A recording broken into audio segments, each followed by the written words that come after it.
자산을 잘 관리하기 위해서는 우선 자산을 잘 정리해 보는 것이 중요합니다. 이때 기본이 되는 두 가지 표가 바로 재무상태표와 현금흐름표인데 먼저 재무상태표에 대해 살펴보겠습니다. 어디에 어느 정도 자산이 있는지 나름대로 정리해 놓으신 분들은 많을 것입니다. 그러나 자산을 단순히 나열하는 것 말고 회계 원리에 따라 표로 만들어 보면 그 자체로 여러 가지 장단점들이 쉽게 드러납니다. 재무상태표는 일정 시점의 자산과 부채 그리고 순자산을 기록하는 것입니다. 그래서 표 위에 어느 시점인지 표시됩니다. 먼저 자산을 종류별로 분류해서 하나씩 꼼꼼하게 기록하고 부채도 기본사항을 꼼꼼하게 기록합니다. 그런 다음 분류한 종류별로 평가액을 합산하여 기록하면 재무상태표가 완성됩니다. 재무상태표 왼쪽 부분에는 자산의 종류별로 평가액이 기록되고 오른쪽에는 부채와 자산에서 부채를 뺀 순자산이 함께 표기됩니다. 기업의 재무제표가 투자할 때 판단 기준이 되는 기업의 건강검진표라면 가계의 재무상태표는 가정의 재무적인 건강 상태를 측정할 수 있는 매우 의미 있는 도구입니다.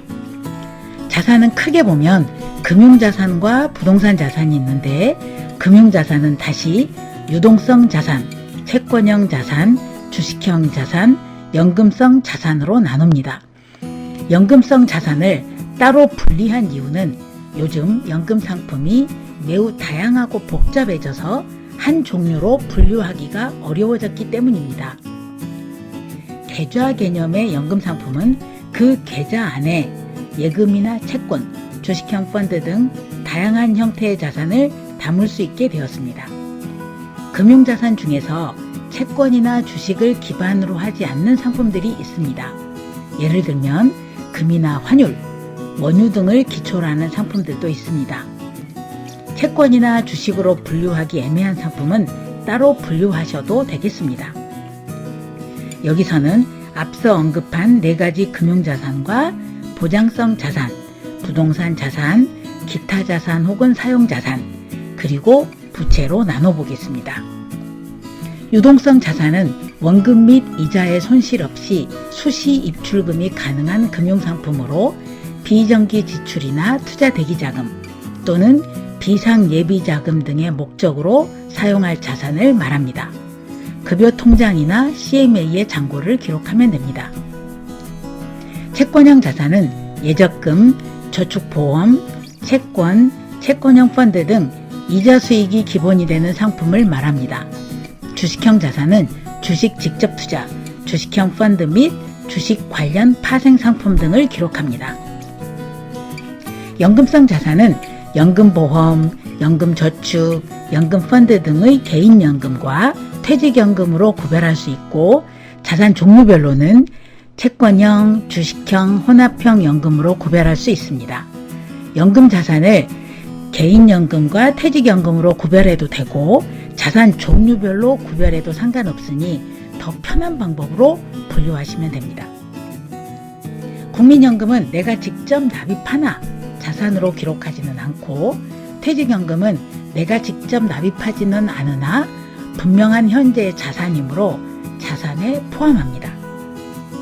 개인연금의 경우 회사에서 월 납입액의 일부를 지원해주는 경우도 있고 퇴직연금은 회사가 납입해주는 계좌에 개인이 추가로 납입하는 경우도 있으니 잘 확인하고 기록합니다.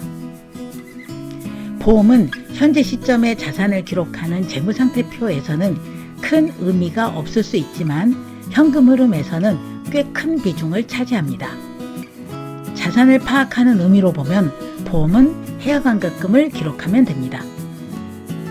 해약환급금이 의미가 없다고 판단되면 자산에 포함하지 않아도 됩니다. 저축성 보험을 제외한 보장성 보험 위주로 피보험자, 회사명, 상품명, 납입기간, 만기 등을 꼼꼼하게 기록합니다. 부동산 자산은 주택, 상가, 토지 등으로 구별하여 기록합니다. 전세로 살고 있는 경우라면 부동산 자산에 기록하지 않고 기타 자산 혹은 사용 자산으로 기록합니다. 기타 자산은 주택 및 상가의 전월세 보증금, 회원권, 자동차 등의 자산을 기록합니다. 부채는 마이너스 통장과 같이 단기 부채인지 임대보증금, 담보대출, 자동차 할부금과 같은 중장기 부채인지 구분합니다. 그리고 대출 이율, 만기, 월 상환금, 대출 잔액, 상환 방법 등을 기록합니다. 이제 자산 종류별로 평가액을 합산하여 기록하면 재무상태표가 완성됩니다. 혼자 재무상태표를 만드는 것이 좀 어려운가요? 표 자체는 간단한데 자산을 놓치지 않고 꼼꼼하게 찾아내 분류하는 걸 많은 분들이 더 어려워하십니다. 상담하다 보면 본인도 모르는 자산을 찾아드리는 경우가 많습니다.